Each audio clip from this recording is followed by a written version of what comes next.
finishing hole here on the Vista course is a tough par 5. It's a long par 5 and a real challenge for just about any player to be able to finish out the Vista 9 here on a good note.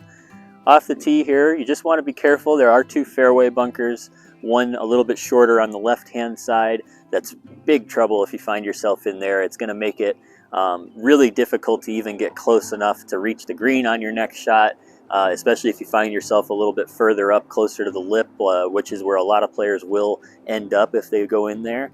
And then on the right-hand side, that bunker is also pretty penalizing. However, it's a little harder to reach because it's quite a bit further down range. So typically, that right-hand bunker is a great aiming point. As a matter of fact, really anything a little bit towards the right center of this fairway is a good place to go, again, because that left bunker there is a real penalty if you do end up in there. So, you know, for longer hitters that may be able to carry that bunker on the left, you can certainly cut a lot of distance off this hole and maybe even reach this green in 2. But for many players, and for myself today, I'm actually going to hit a shorter club off the tee here. I'm going to go with a 3-iron off the tee. I'm going to aim it well out to the right away from that bunker. And even if I hit this 3-iron a little bit left, it'll be a little short of that bunker still. I shouldn't be able to reach that bunker with the 3-iron. And then it'll set up for a pretty simple second shot into a good position to approach the green with my 3rd. So this will play as a true 3-shotter today for me. But let's see if we can go ahead and get it off to a good start here with a good shot into the fairway.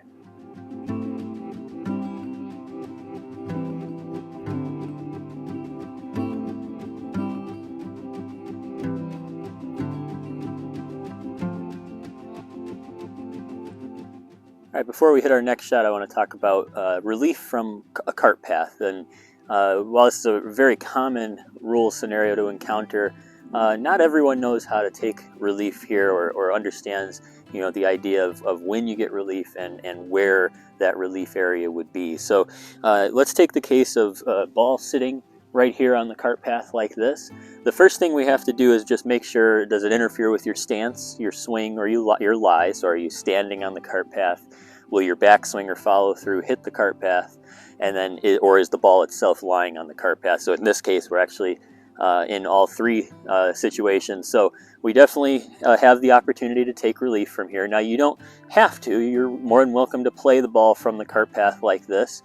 Sometimes, as we might see in a moment, that might be a preferable scenario. But in this case, we do want to go ahead and take our relief, and there is no penalty for this sort of relief. So the first thing we have to do is try to figure out, okay, so where is the nearest point of relief that's no nearer to the hole, which is out this direction from here. So the first thing I have to do is, as a right-handed golfer, I would go to both sides of the cart path, and I would find an area. You'll notice here I've actually angled a bit to the left, a little bit back, so as to make sure I don't get any closer to the hole.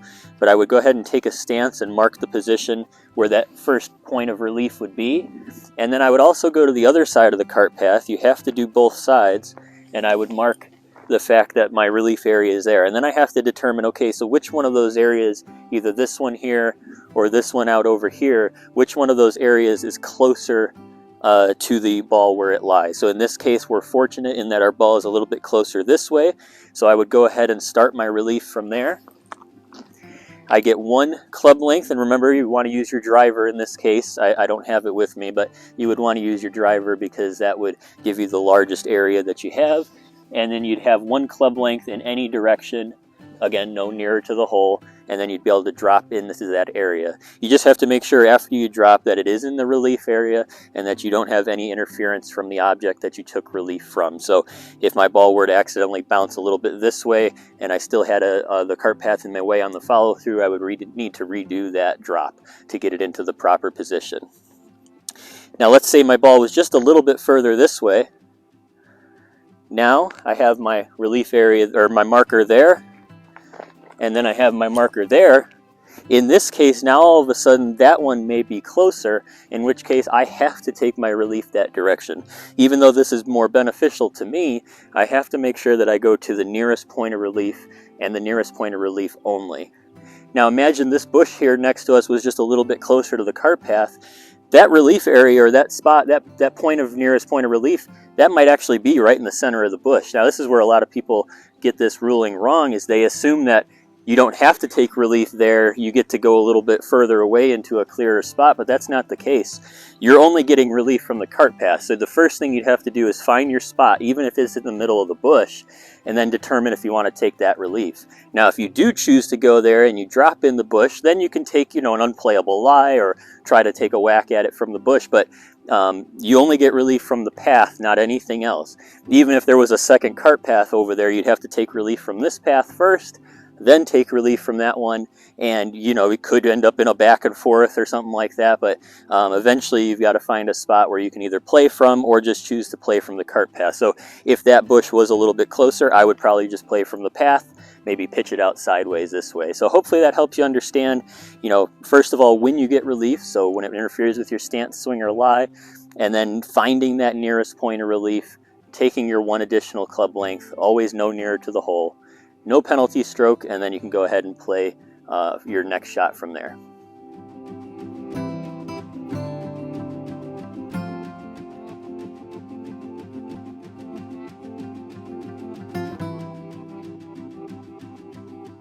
All right, so as you saw, we found a great spot in the fairway with the tee shot. Gone ahead and I've hit a 4-iron now to this position in the right side of the fairway, which gives us a great look into the green. Now there are 2 greenside bunkers here to watch out for, one on the left, which is big trouble if you find yourself in there, and then a little pot bunker over the back right portion of this green, which doesn't usually come into play very much, but definitely you want to be aware that it's there. Depending on where the hole location is here, you either want to take a little extra club, make sure you get to the back portion if it's a blue flag, or if anything, come up a little short if it's a red or a white flag.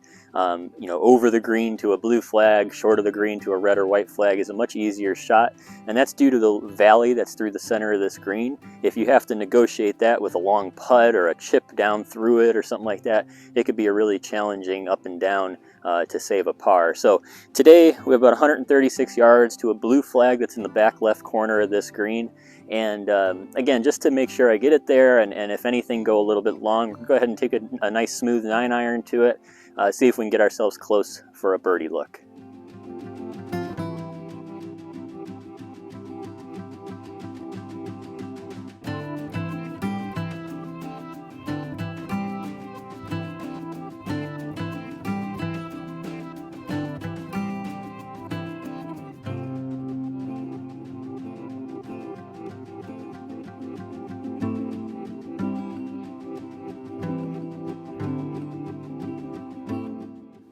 All right, well, even the best laid plans don't always work out, and you ended up mishitting that iron shot a little bit, came up short down in the valley there, but we were able to make our 2-putt and get a par. So again, this hole is going to always play more traditionally as a 3-shot par 5.